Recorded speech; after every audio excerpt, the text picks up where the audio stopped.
Bonjour à tous, nouvelle vidéo et podcast immobilier et aujourd'hui on va parler location meublée et notamment le fameux régime LMNP, loueur meublé non professionnel, dont beaucoup de personnes qui s'intéressent à l'immobilier vantent les mérites.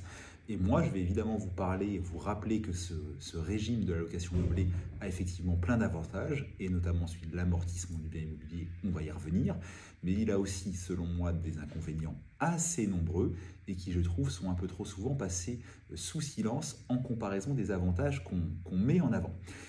L'idée de la vidéo et du podcast, elle est venue de mon métier. Je fais évidemment du conseil sur les réseaux sociaux, TikTok, podcast, etc. Mais je suis avant tout agent immobilier, j'ai 5 agences immobilières. Et dans mes agences, on gère un portefeuille de gestion locative qui aujourd'hui est précisément de 147 lots, maisons, appartements. Quelques locaux commerciaux, mais essentiellement des maisons et des appartements. Et sur ce portefeuille de 147 biens en gestion locative, on en a 18 qui sont de la location meublée. Ce qui est assez peu d'ailleurs parce qu'à nos clients, nous-mêmes, à nos investisseurs, on ne met pas forcément, contrairement à d'autres agences, la location meublée en avant, donc ça s'explique. Et là, je voulais en venir, c'est que sur ces 147 logements sous mandat de gestion et donc 18 meublés, le nombre d'appels à l'agence pour des problématiques diverses et variées sont disproportionnés entre la location meublée et la location nue. Pour faire simple, je me suis amusé à comptabiliser sur un mois le nombre d'appels reçus de locataires pour des plaintes sur le logement en nu et en meublé. Et alors que les logements meublés au sein de mon portefeuille de gestion locative représentent moins de 15% des logements, ils représentent quasiment 50% des appels téléphoniques. Encore ce matin, la locataire d'une maison qu'on loue en meublé nous appelait pour nous signaler un problème de machine à laver. Même si la machine à laver ne fait pas partie forcément de la liste exhaustive du meublé, souvent quand on fait du meublé, on la fournit. Là, c'était le cas de notre bailleur. Et du coup, la locataire appelait pour un dysfonctionnement de machine à laver.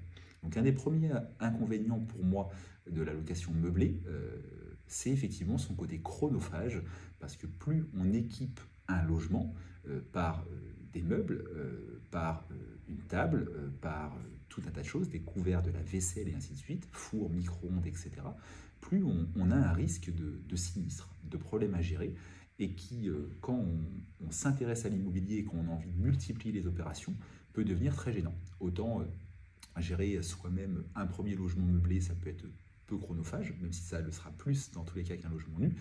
Mais si vous avez envie de créer quelque chose dans l'immobilier et de vous lancer sur un patrimoine, vous verrez que la location meublée sera beaucoup plus chronophage que la location nue, parce que à cause justement de ce risque de problèmes à gérer, bien plus important, et aussi du turnover. Il n'y a pas de débat, même si ça dépend bien évidemment du type de bien et de la région dans laquelle vous êtes, mais la location meublée a un turnover plus important que la location nue. Ça, c'est indéniable. On peut le pondérer selon la typologie des logements,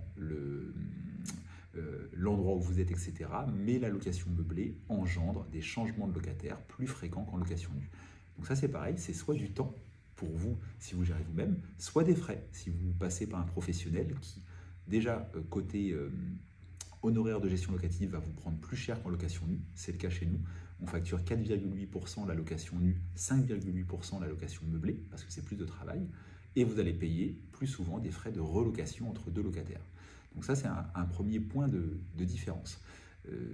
Un deuxième aspect aussi méconnu de la location meublée, c'est l'obligation d'obtenir un numéro de SIRET, suite à une inscription qu'on doit faire dans les 15 jours qui suivent le début de l'activité.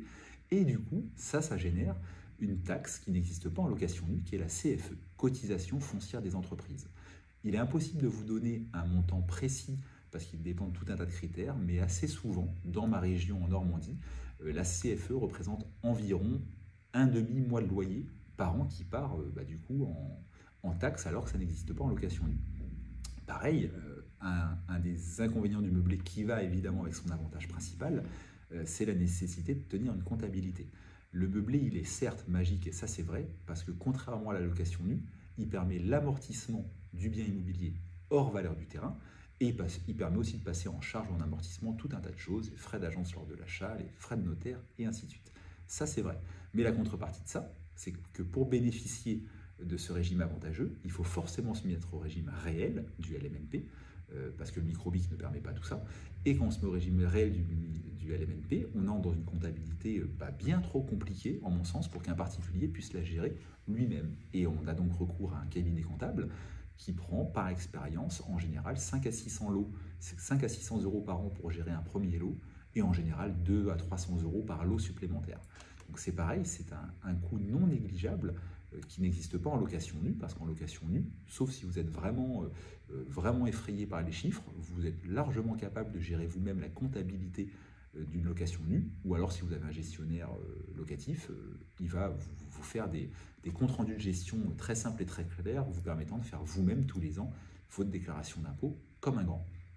Donc voilà, je voulais évoquer ça. Après, il y a encore plein de différences entre la location nue et le meublé, et des choses qui vont dans le bon sens par contre pour la location meublée.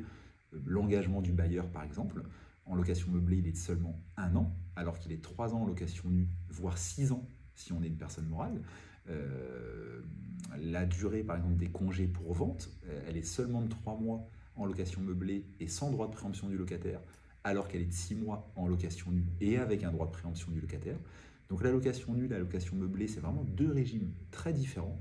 Alors moi je préfère la location nue, mais c'est qu'un avis personnel. Mais en tout cas, j'ai pas tendance envers mes clients à dire que tel ou tel régime est mieux. Et ce qui me gêne, c'est souvent d'entendre la location meublée, c'est mieux, parce que c'est pas vrai, c'est différent. Ça a plein d'avantages, mais aussi des inconvénients. Et donc c'est adapté à certaines personnes, de par le temps qu'ils veulent y passer, la fiscalité qu'ils ont envie d'avoir, le fait qu'ils génèrent ou pas des travaux, parce que si on fait des travaux, la location nue devient très intéressante. Donc voilà, c'était un petit tuto en podcast, en vidéo sur TikTok pour vous rappeler que le régime de location nue et de la location meublée sont des régimes bien différents et qu'en mon sens, aucun n'est mieux que l'autre. C'est juste qu'ils s'adaptent à la personnalité et au profil, au souhait de l'investisseur. Si vous voulez en savoir plus sur la location meublée, j'ai fait un article assez complet sur mon site web, couplé d'ailleurs d'un podcast. Donc je vais vous mettre en description de ce podcast sur les plateformes d'écoute le lien de l'article. Et sur TikTok, pendant quelques jours, je vais vous mettre le lien cliquable sur ma bio pour que vous puissiez aller sur le site Visite & Co, avoir accès à cet article sur la location meublée qui comporte une dizaine de points, et aussi à avoir accès, du coup, une fois que vous serez sur le site, à une quinzaine d'autres articles que j'ai rédigés sur mon site web. Je vous dis à bientôt. Ciao!